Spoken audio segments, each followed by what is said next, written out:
Olá, amigos do Canal 20 da NET. No ar, mais uma edição do nosso Porto Alegre em Revista.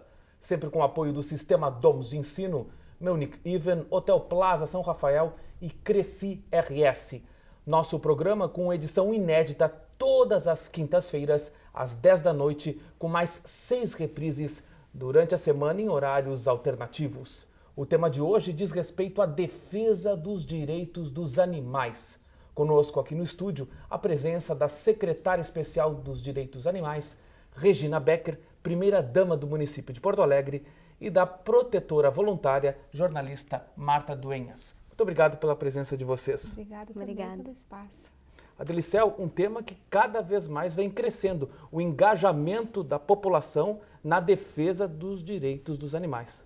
Eu diria, inclusive, Sagreira, que há uma década atrás, esse tema era muito limitado no debate na sociedade, mas nos últimos anos ele pegou um espaço muito importante, as pessoas começaram a se conscientizar da importância dessa questão. Tanto a criação da Secretaria aqui em Porto Alegre, que a Regina coordena hoje, né? A Marta sabe o quanto é importante também o crescimento de pessoas voluntárias, de organizações não governamentais nessa luta em defesa dos animais.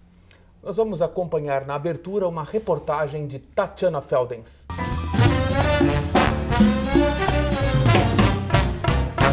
O animal é um ser senciente. Pensa, sente dor, frio, medo e amor, assim como nós, seres humanos. E a maior dificuldade em se garantir os direitos dos animais está no fato de que a legislação reflete a mentalidade cultural da sociedade, concebendo os animais, na maioria das vezes, como objetos. E quando o poder público não atua, surge o trabalho voluntariado, como este realizado por mulheres guerreiras do Grupo Gatos da Redenção. Todas as noites, protetoras se revezam para cuidar dos cerca de 50 felinos que vivem no parque. As rondas noturnas já trouxeram resultados. Durante um ano de rondas, nós recolhemos 46 gatos do parque, a maioria já foi adotado. E nessas rondas também a gente faz a segurança desses animais, que antes dessas nossas rondas era uma morte por noite, né, que acontecia. E agora, depois que a gente começou a fazer as rondas, em um ano de rondas a gente teve 4 animais mortos. O elevado número de animais abandonados também se tornou rotina naquele espaço. Por isso, o grupo trabalha para que este hábito seja eliminado e cobra maior participação do poder público. O trabalho da seda ainda reflete o que se fazia na proteção animal há mais de 10 anos atrás. Não é um trabalho atual, né? É uma visão ainda muito protecionista. Thaís também dá dicas sobre como auxiliar no combate aos maus tratos. Principal, além da esterilização em massa, que tem que ocorrer sempre, né? A gente não pode ter preconceito com a esterilização, é a adoção de animais, evitar a compra de animais e sim a adoção. E o principal, tanto da parte dos protetores de animais como da seda, é a questão da educação da população. E ressalta a importância dos veículos de comunicação na defesa dos direitos animais. Os protetores têm que entender e têm que aprender a se utilizar da mídia para beneficiar os animais, né? Essa questão da divulgação dos animais que estão para adoção e a própria educação também feita, né, com a mídia, eu acho importante.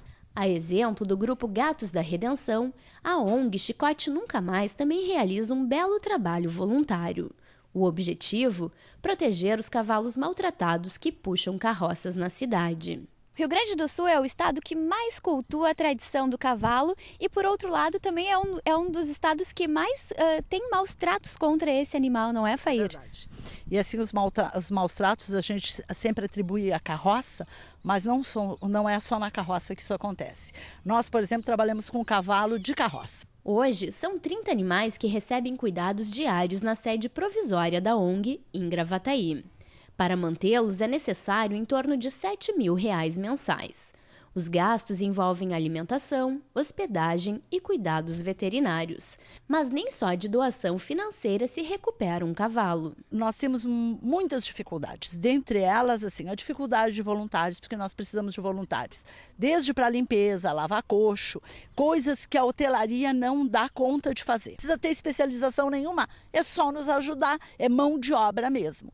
E a gente tem muita dificuldade com voluntário, todo mundo quer ser voluntário, todo mundo acha o trabalho muito bonito, mas na hora de fazer o trabalho de campo ninguém aparece. O pagamento por uma vida de trabalho tem sido a desnutrição, a mutilação e o espancamento. Alguns animais não se recuperam mais para uma vida, digamos assim, normal, sem o auxílio nosso, né?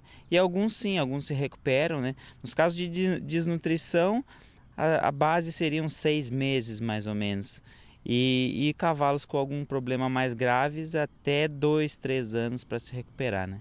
Emanuel, um dos casos mais emblemáticos, foi abandonado no lixo e agora recebe o carinho e os cuidados do grupo. Ele é um típico caso assim de abandono de equino, assim. Então é o que acontece com muitos carroceiros. O animal não serve mais, então ele é abandonado e ele vai passar a fazer o quê? Ele come lixo, resto de comida.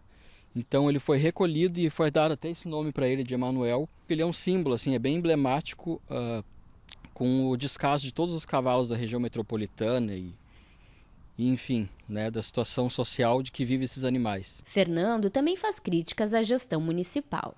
No momento nós estamos de porteiras fechadas porque os custos são altíssimos, a gente não tem nenhum incentivo do poder público. Bem pelo contrário, nós temos grandes problemas com o poder público. Porque nós assumimos uma responsabilidade que é do Estado. Nós acreditamos que a seda se omite em relação aos cavalos, no caso de Porto Alegre. Então, achamos que é uma atitude imoral da seda, essa relação com os cavalos, porque a gente não vê nenhuma ajuda da parte da seda em relação aos cavalos de Porto Alegre. Sem a proteção animal, primeiro que eu acho que nem a seda existiria, né? Porque foi meio que um clamor da proteção animal. Existia uma entidade, né, um órgão que bem ou mal, né, fiscalizasse algumas coisas nesse sentido. Mas eu acho que o trabalho dos grupos de proteção animal nem se compara. Se não existisse isso, a gente teria muito bicho pela rua. Muito bem, Tatiana. Secretária Regina, e essas declarações do grupo Chicote Nunca Mais? O trabalho que a Chicote Nunca Mais tem desenvolvido ao longo desses anos todos é um trabalho de profundo reconhecimento de toda a população brasileira e gaúcha, porque é um trabalho inestimável, um trabalho de apoio que principalmente a sua coordenadora, né, e conhecida de todos nós, a Fair Soares, vem desenvolvendo. Secretária Regina Becker, Porto Alegre terá o primeiro hospital do Brasil público veterinário, uma iniciativa pioneira. Queria maiores informações. Sim, nós estamos em fase de conclusão de projeto. Na verdade, o doador, que é uma pessoa física, ele estava nos doando uma metragem X, não é, que era 1.100 metros de área construída, e por iniciativa dele, ele entendeu que nós deveríamos aumentar esse espaço. Então, o nosso hospital vai contar com 2.100 metros quadrados de área construída. Passamos o projeto para o Conselho Regional de Medicina Veterinária para supervisão e agora, recentemente, ele foi encaminhado para o Hospital Veterinário da Universidade Federal do Rio Grande do Sul, que nos deu um outro aporte, não é? Com um olhar um pouco diferenciado de novos procedimentos que se usa na área de medicina veterinária. Então, fizemos uma reformulação em todo o projeto. Ele agora, em 15 dias, estará concluído e sendo encaminhado, então, para os órgãos internos da Prefeitura. Nós entendemos que em 3 meses, no máximo, essa obra estará sendo iniciada. Será organizado no Jardim Botânico. Naí também nós podemos ter uma pequena alteração. Hoje, a área de medicina veterinária da seda, ela fica na Lomba do Pinheiro. Nós temos lá animais, 250 animais em tratamento, onde fica o nosso pequeno bloco cirúrgico, onde nós temos as pessoas que lidam, né, com os nossos animais. Temos uma equipe de veterinários e estamos avaliando a possibilidade deste hospital ser construído naquela área. Por quê? Porque é uma área isenta de barulho, é uma área que fica fora de perímetro urbano, uma área onde estaríamos todos integrados no mesmo ambiente, onde poderíamos desenvolver desde o atendimento do animal até depois a sua supervisão, casos mais sérios como exige hoje questões de adestramento, não é? Sim. De ressociabilização. Então, estamos assim numa fase muito importante. O projeto ele está em andamento. Agora basta nós definirmos o local. A área que nós temos disponível hoje no Jardim Botânico é uma área um pouco limitada, ela não permite ampliação. E lá em cima, onde nós temos quase 5 hectares, é uma área grande, uma área linda, uma área ampla, que permitiria no futuro que aquele local fosse melhor utilizado, se necessário. Aquela área, se me permite, Sagreira, eu conheci que a gente chamava de canil municipal antigamente, na Lomba do Pinheiro, e era um espaço cuidado pela Secretaria de Saúde na época, especificamente das zoonoses, que fazia recolhimento de animais abandonados, em um estado crítico, ou animais, eu acho que não existia ainda essa cultura do cuidado, e depois de retornar à sociedade, que nós somos os responsáveis pelos animais, que nós temos que dar conta dessa população animal que está aí, entre aspas, ao nosso dispor, porque essa é a relação, infelizmente, que a sociedade contemporânea foi montando com os animais, uma relação utilitária. E eu tive a oportunidade de visitar, junto com vereadores, escolas e pessoas interessadas, e eu fiquei muito emocionada quando eu revi.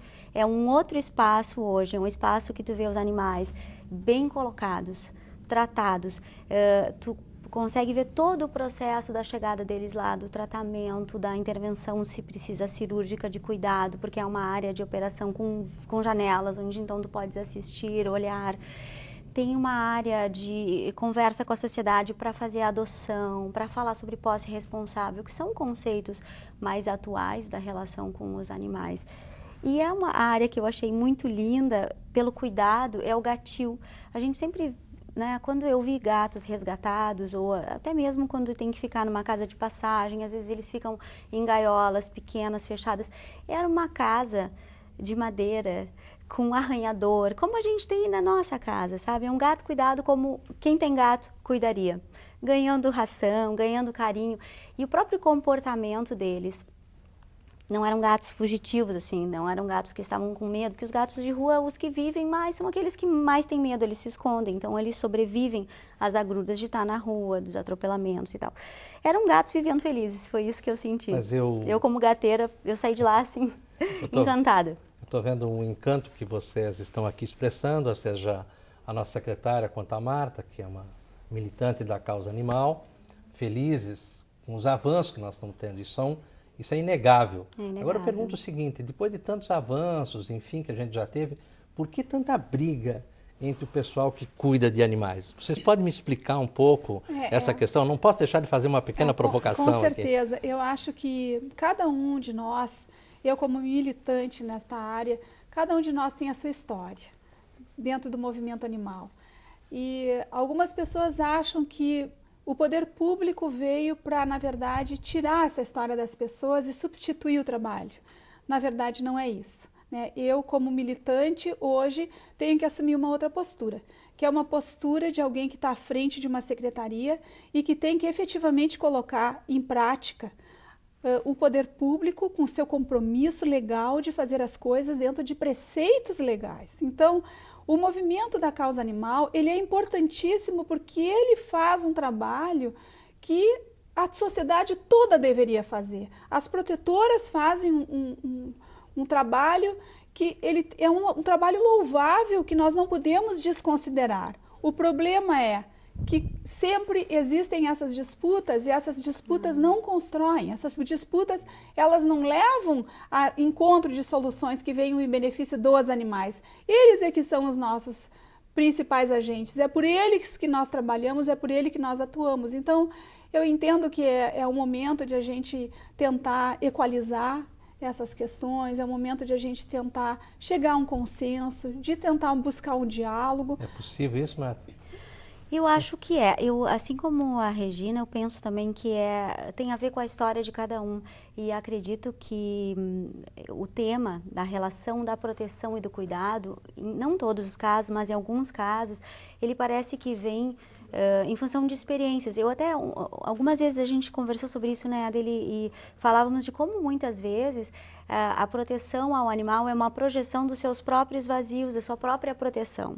Eu não posso afirmar, não tenho nenhum dado científico para isso, são experiências pessoais da minha própria trajetória, que é algo assim desde pequena, algo que eu aprendi na minha casa, da relação com o cuidado e de igualdade, que algumas pessoas podem achar estranho, né? E eu acho que isso faz com que se torne mais visceral a relação. As pessoas estão ali defendendo as suas histórias, as suas dores, mas na verdade o que nós temos que fazer é olhar a questão do animal. Nós vamos para um rápido intervalo comercial e logo em seguida estaremos de volta.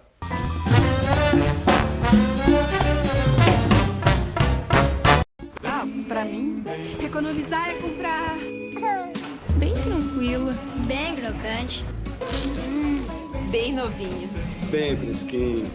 Pra mim, economizar é... Pra mim, economizar é comprar bem macia, bem bonita, bem moderna, bem assado, bem fofinha, bem divertida, bem madura,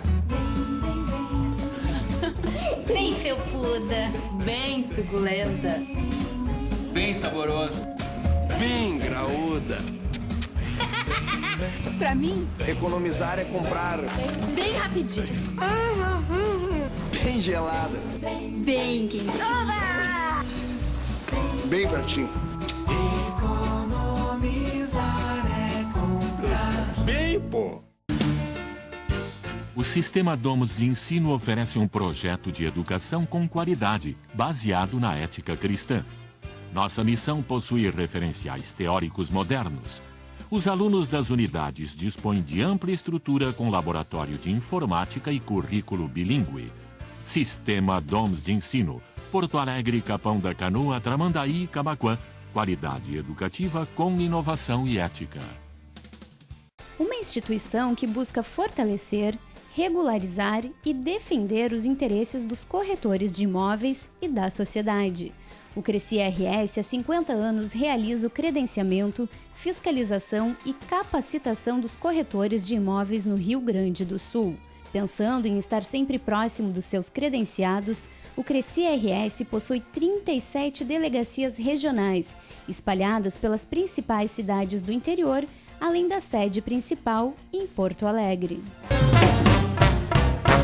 Estamos de volta com o nosso Porto Alegre em Revista, com o apoio do Sistema Domus de Ensino, Munich Even, Hotel Plaza São Rafael, Cresci RS e Expoagas 2013. A hora certa para os bons negócios, de 20 a 22 de agosto, na Fiergues, em Porto Alegre. Nosso programa que hoje está discutindo a defesa dos direitos dos animais. Secretária Regina Becker, estávamos comentando durante o intervalo aqui nos bastidores da importância, né, que a SEDA está sempre aí atuando no combate aos maus tratos sofridos pelos animais. Exatamente. Nós temos na SEDA uma equipe de fiscais, são 15 profissionais que foram selecionados através de um concurso público e que fazem essa fiscalização de maus tratos. As pessoas denunciam para o número 156, opção 9, que é a SEDA, e nós fizemos uma triagem, dividimos as regiões do orçamento participativo, 17 regiões da cidade, e esses fiscais vão até os locais das denúncias para fazer essas constatações de maus tratos. Bom, nós estamos fechando esta semana com 8.992 fiscalizações de maus tratos em Porto Alegre, desde a criação da SEDA. Quase 9 mil. Quase 9 mil fiscalizações de maus tratos. Você não acha que isso é uma coisa aterradora, preocupante? Preocupante, porque isso demonstra... é um perfil exatamente de como é que está o nosso seio social, não é? As pessoas desconsideram a questão animal de uma certa forma. Aliás, meu pai dizia, o ser humano ele é capaz de as melhores manifestações, o seu coração com os animais, e elas são também as responsáveis pelas piores atrocidades com os animais. E é isso. Então, nós temos constatado coisas muito cruéis e como é que nós procedemos? A primeira coisa, pedimos autorização, os fiscais entram na casa da pessoa, averiguam tudo, tem uma planilha completa onde tudo tem que ser preenchido, as condições do animal, e é solicitado para a pessoa que ela tome providências em 1 semana. Os fiscais retornam. Se nada foi feito, é emitido uma notificação. Depois de mais um tempo é emitido um auto de infração, que isso vira uma dívida ativa com o município de Porto Alegre e uma multa. Então tem pessoas que não consideram muito isso, mas elas também não imaginam o que significa ter uma dívida ativa com o município de Porto Alegre. Não? A emissão das certidões todas que ela vai precisar. Quando ela for, por exemplo, vender o seu imóvel, fazer alguma transação, ela não vai conseguir porque ela está inadimplente com o município de Porto Alegre. Então, nós temos tido resultados muito satisfatórios com essas fiscalizações. Quando é caso de intervir com a nossa equipe de veterinários, a própria fiscalização, através do sistema online, emite para a área de medicina veterinária a necessidade da presença de um veterinário. Então, tem acontecido casos de violência, agressão das pessoas em relação ao agente municipal? Não. Existe um entendimento de que, na verdade, o ente público está ali presente e que ele tem que ser respeitado, sim, não é? Porque ele representa o poder municipal. Eu estava lembrando daquele absurdo, aquelas cenas chocantes que saíram em maio numa emissora de Porto Alegre, né, na qual uma mãe orientando um filho a maltratar um poodle. Exatamente. Ele não sai da mente da gente. Eu acho que a demonstração, como diz a secretária, é um retrato do adoecimento social, das relações de amor e desamor. Para mim, particularmente, enquanto a gente tiver compra de animais, aí é uma posição muito particular, porque esse é um tema bem difícil. A gente tem a tendência de ter uma relação de produto. Então, eu comprei e ele é meu, é minha propriedade, é meu uso, é uma relação utilitária, de utilidade, de gosto. Não quero mais, ponho na rua. Não quero mais, ponho na rua, me dá trabalho, eu abandono. Os casos de abandono, isso é muito cruel.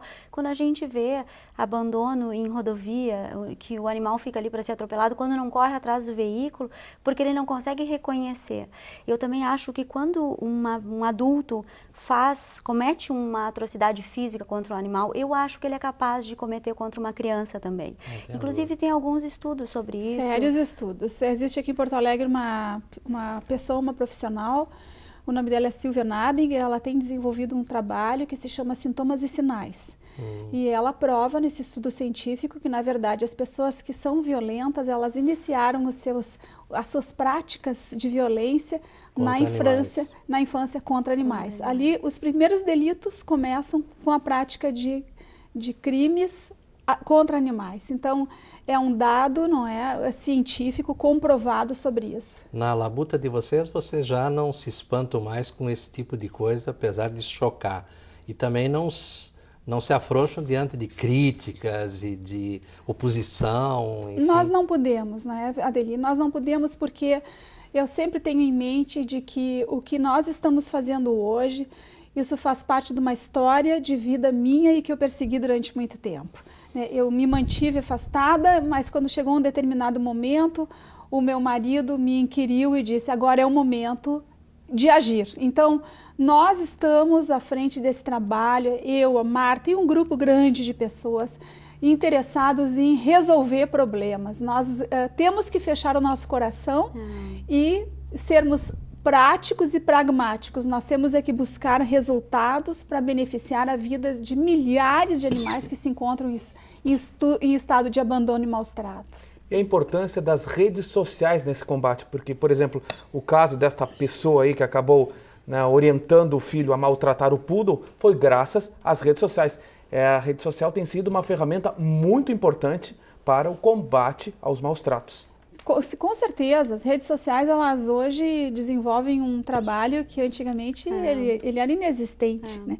Mas como tudo tem dois lados, também tem a questão das denúncias para espalhar denúncias que são improcedentes. Ou casos já resolvidos, às vezes agindo de má fé, fazendo com que algumas pessoas que contribuem, por exemplo, nós temos que fazer uma vaquinha, isso é muito comum, né?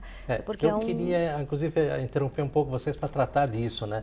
Eu já vi casos, né, e pude comprovar que eram denúncias completamente falsas, eram disputas que estão havendo para detonar com alguma pessoa, detonar com alguma organização ou até com alguma empresa, que já aconteceu também, que não tinha, na verdade, fundamento. Isso me preocupa muito, quer dizer, por um lado é positivo, mas por outro lado também detona com pessoas. Eu acho que é possível buscar as fontes. Eu acho que a própria secretaria é uma boa fonte para quem tem dúvida e quiser contribuir para conhecer o trabalho sério de grupos, de organizações, ONGs formalizadas ou grupos voluntários que se reúnem em torno de poder contribuir em casos como esses, assim, às vezes filhotes, bichos, animais, abandono, sofrimento, atropelo, emergências, né? E eu tenho visto que nesses casos sempre a SEDA é parceira e atua e organiza, orienta. Podemos dizer também que tem que ter alguns cuidados quando pedem muita grana, sim, pedem por muita favor, ração. não doem dinheiro, por favor, não façam isso, né? Tem que ter cuidado. Entrem em contato com as clínicas que estão ali identificadas para saber quais são os custos, porque é muito complicado isso, é um uso indevido. Agora, eu gostaria de relatar um caso que aconteceu semana passada, que a todos nós da SEDA chocou demais, né? Nós temos visto assim, que tem espécie de uma moda instituída agora nas grandes cidades, que são moradores de rua que estão em companhia de cães. Então, 2 detalhes aí a citar. Primeiro, se o cão está amarrado, se ele está atado em algum lugar, a gente já pode ter desconfiança, não é? Que ele, na verdade, ele não é um fiel companheiro, ele está submisso a uma determinada situação. Se ele está solto, ok, todos podem ficar contentes porque ele está de livre e espontânea vontade acompanhando o seu guardião. Nós tivemos que intervir essa semana de uma cadela boxer branca que estava sendo vítima de violência sexual com o seu cuidador. Então foi uma situação muito triste, muito triste. Então, com esse tipo de problema que nós lidamos também. Ou seja, a zoofilia é um problema. É um problema e ele existe. E a constatação dos nossos veterinários é que talvez não fosse uma só pessoa pelo estado em que ela estava. Isso tem sido, eu não diria, é revoltante e eu acho que tem que ser tratado como um crime sexual, como em outras, como com a espécie humana também, porque ali a gente está deparando com a situação de um animal que, como uma criança, não tem discernimento, é indefeso. Vítima. É vítima. É vítima.